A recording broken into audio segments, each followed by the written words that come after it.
My name is Paul Kimmerling, and I'm a member of the LGBTQ community. I run my own consulting business in the New York City metro area. My goal in this podcast is to offer practical advice to help LGBTQ people thrive in this very unsettling political climate.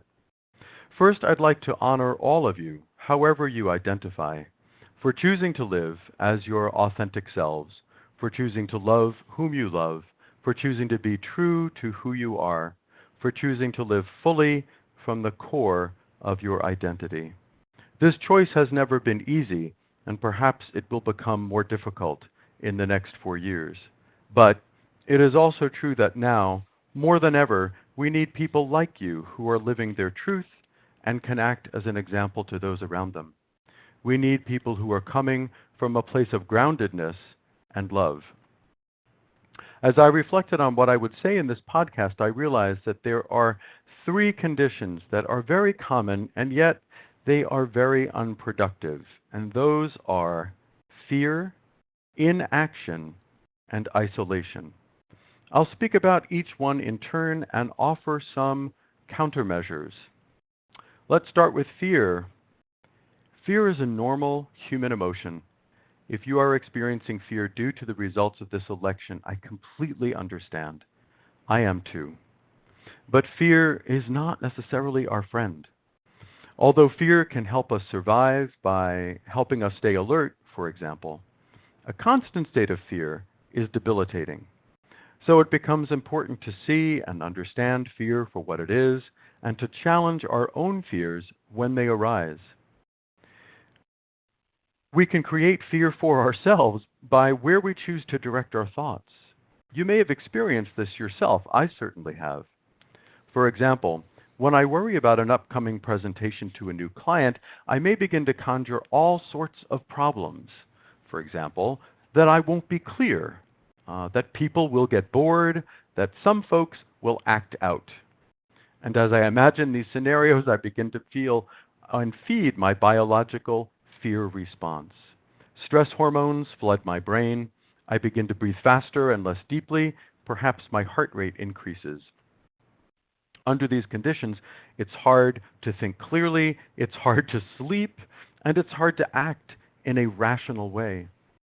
As you probably remember from high school biology, when we are in flight or fight, we are highly reactive. In fact, what's best is for us to be responsive rather than reactive, meaning to have the rational capacity to choose our actions rather than to be at the mercy of our stress response system. So what do I mean by challenging our fears? One way, as with the example above, is for me to ask myself, are these things happening now? Are people bored with my presentation? Are they acting out? Well, the answer is no. I am safe in my office working on this presentation, and none of these worst-case scenarios, I imagine, are actually happening right now. So how does this relate to our lives as LGBTQ people during this hostile political climate? Well, I could sit in my office and imagine, for example, that all of my rights are taken away. If I focus on this long enough, my biological fear response might kick in, and I might begin to experience the fight or flight reaction. So, the antidote is to challenge my thinking. For example, are my rights taken away from me now? No. Is marriage equality still the law of the land? Yes.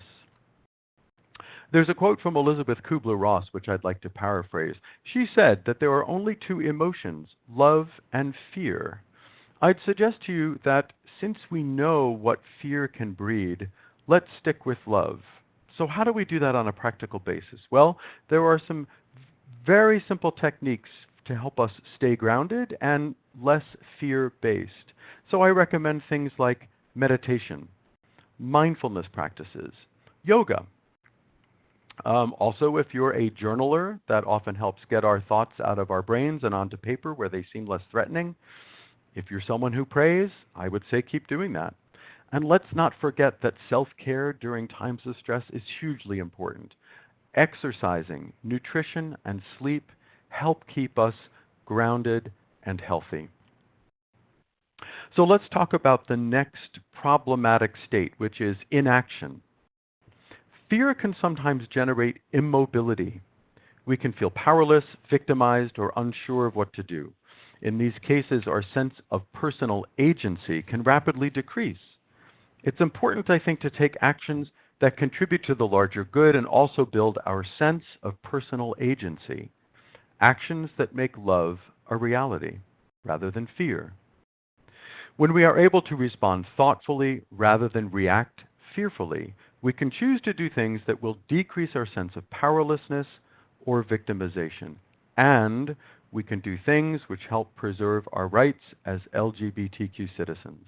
So, you might consider the following: contacting your elected representatives regarding the issues you care most about, contributing time or money to organizations or causes that align with your values, perhaps the ACLU, Lambda Legal, GLAAD, or the National LGBTQ Task Force. Or show up at public rallies and gatherings. Now, if you feel more called to action on an interpersonal level, then check in with friends or colleagues to see how they're doing. Reach out to others who need support at this time. Be kind to strangers. Which then calls to mind our third condition, which is isolation. Isolation can be a killer, literally. An online article published in Psychology Today talks about this very thing. It says that friendship is a lot like food. We need it to survive. It goes on to say that we function best when we meet this social need, and it's easier for us to stay motivated and meet the various challenges we encounter in life. Further, it says that evidence is growing that when our social relationship need is not met, we tend to fall apart both mentally and even physically. There are effects on the body and brain, including the erosion of our arteries, high blood pressure, and even undermining learning and memory.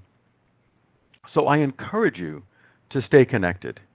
This may be in person through social groups that support your interests. Perhaps there is a local LGBTQ center in your area. Check it out. There are ways to connect online, to stay informed, and to share information with others. That could include Facebook and Twitter. I've begun to follow people on Twitter that I think are important in this day and age. You may want to do the same. I encourage you to connect with people in groups that love and affirm you for who you are. For some, that includes our birth families. For others, that is not the case. So we have formed families of choice. Especially around the holidays, it's important to be with people who love and affirm us. If you are religious, perhaps Christian or Jewish, and you wish to worship as an openly LGBTQ person, I encourage you to find a welcoming and affirming congregation so you can be who you are in the worship space. If you feel concerned for your own safety or witness a hate crime, please connect with the Anti-Violence Project. If you are concerned about at-risk youth or you yourself feel suicidal, I urge you to connect with the Trevor Project. We need you. We love you. Stay connected and stay with us. This is Paul Kimmerling, and I invite you to connect with me on LinkedIn or via my website at www.paulkimmerling.com. Thank you for listening, and let us go forward to love, to act, and to connect. Thank you.